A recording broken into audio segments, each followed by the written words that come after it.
अब्दुल्ला बिन मोती ने जो ख़त लिखा था उसमें इशारा किया था कि मुख्तार के मक्का में क़याम के वक्त जबकि अब्दुल्ला बिन ज़ुबैर के मुअय्यन व मददगार बनकर मुख्तार ने उसके दुश्मन से जंग की थी और उसने वादा किया था कि जब मेरा तसल्लुत कायम हो जाएगा तो तुमको सल्तनत में शरीक रखूँगा और बग़ैर तुम्हारे मशवरे के कारोबार सल्तनत अंजाम पजीर ना होंगे वगैरह वगैरह।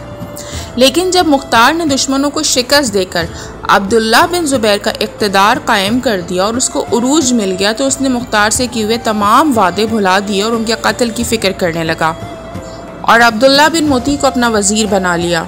अब्दुल्ला बिन मोती और मुख्तार में दोस्ती थी। उसने मुख्तार को अब्दुल्ला बिन ज़ुबैर के इरादे से मुत्तला किया और ऊँट और कुछ नक़द देकर मुख्तार को खामोशी के साथ कूफा रवाना कर दिया। अलगर्ज जब अब्दुल्ला बिन मोती का ये ख़त मुख्तार के पास पहुंचा तो उसने जवाब में लिखा कि तू जो कुछ कहता है कि मैंने तेरे साथ ये किया वो किया, मैं सब कबूल करता हूँ और आज तक मुझ पर तेरा ये सब एहसान था, लेकिन अब जबकि तू इसको ज़बान पर लाया तो वो तमाम एहसानात ख़त्म हो गए। जो कुछ तूने मुझे दिया था मैं उससे 3 गुना ज़्यादा देता हूँ ताकि तेरा कोई एहसान मुझ पर बाकी न रहे। अब्दुल्ला बिन मोती इस जवाब को पढ़कर बहुत रंजीदा हुआ।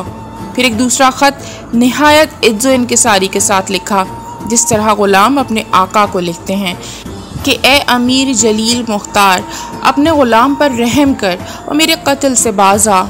मैं एक ज़ईफ़ आदमी हूँ, इमाम हुसैन अलैहिस्सलाम के कातिलों में से नहीं हूँ। मेरे हाल पर बख्शिश व करम फरमा, क्योंकि तेरा इमाम भी करीम था। जो कुछ तू करम करे वो तेरे लिए सज़ावार है। मैं ख़तावार हूँ। बख्शिश मालिकों से होती है और करीमों से करम ना हो तो करम बाकी नहीं रहता। वस्सलाम। जब ये ख़त मुख्तार के सामने पेश हुआ उसने इब्राहीम से कहा कि दुनिया में इससे बदतर कोई अमर नहीं कि अमीरी के बाद फ़कीरी नसीब हो और इज़्ज़त के बाद ज़िल्लत का सामना हो। अब्दुल्ला बिन मोती पर रहम आता है क्योंकि वो लिखता है कि मैं कातिलाने हुसैन में से नहीं हूँ, मैं उसको पनाह देना चाहता हूँ। तुम्हारी क्या राय है? इब्राहीम ने कहा, जो आपकी राय हो वो बेहतर है। आखिर मुख्तार ने अब्दुल्ला बिन मोती को लिखा कि तू इशा के बाद फ़लाँ दरवाज़े से बाहर आ, मैं वहाँ मौजूद हूँगा और तुझको रुखसत कर दूँगा। मुख्तार हस्बे वादा बाद नमाज इशा उस दरवाज़े पे गए। अब्दुल्ला बिन मोती वहाँ मौजूद था। मुख्तार ने कहा, ए ब्रादर, जो कुछ तूने नेकी की थी मैंने उसके मुकाबले में कमी नहीं की, लेकिन आइंदा ख्याल रखना कि कोई अमर ऐसा ना हो कि मेरी और तुम्हारी दोस्ती में फ़र्क आए। तुम यहाँ से निकल जाओ, मेरी नेकी को फरामोश ना करना।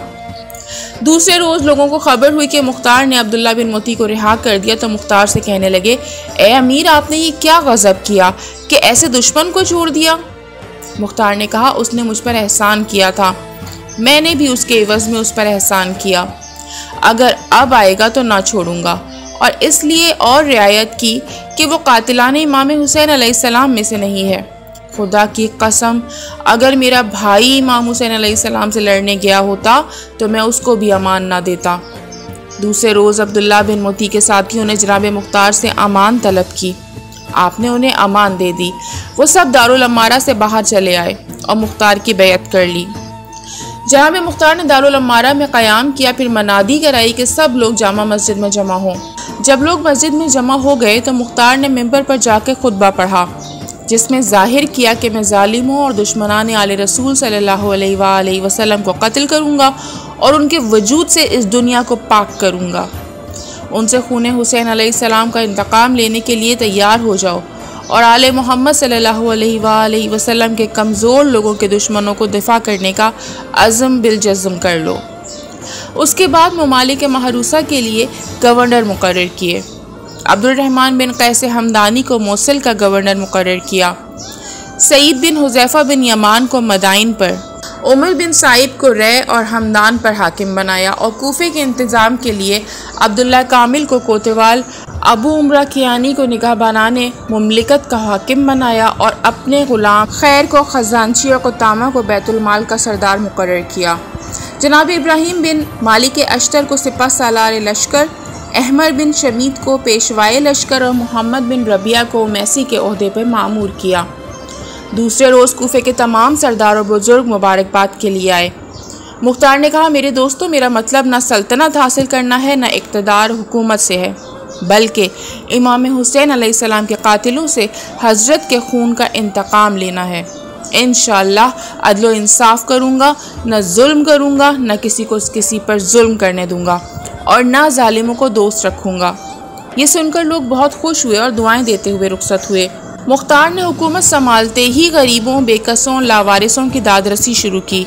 खुद कुर्सी अदालत पर बैठकर लोगों की शिकायतों पर गौर करते थे और नहायत अदल व इंसाफ के साथ लोगों के मामलात का फैसला करते थे। थोड़े ही दिनों में उनके अदल व इंसाफ का डंका बजने लगा। निज़ाम हुकूमत दुरुस्त करने के बाद सबसे पहले जिस अमर की तरफ मुख्तार ने तवज्जो की वो बनी हाशिम के नादार लोगों की इमदाद थी। आपने इस सिलसिले में काफ़ी रकम सर्व की। जिसको रुपये की ज़रूरत थी उसको रुपये दिए, जिसको मकान की मरम्मत की ज़रूरत थी उसके मकान की मरम्मत करा दी, उनकी बेवों की शादियां कराईं। गर्ज़ के जिस कदर नेक सलूक मुमकिन था उससे दरेग ना किया। चुनाचे इमाम मोहम्मद बाक़र अलैहिस्सलाम ने इन्हीं सलूक की तरफ इशारा करते हुए फरमाया कि मुख्तार को बुरा मत कहो, क्योंकि उसने हमारे कातिलों को कत्ल किया और हमारा इंतकाम लिया, हमारी बेवों की शादियां कराईं और उसरत में माल से हमारी मदद की।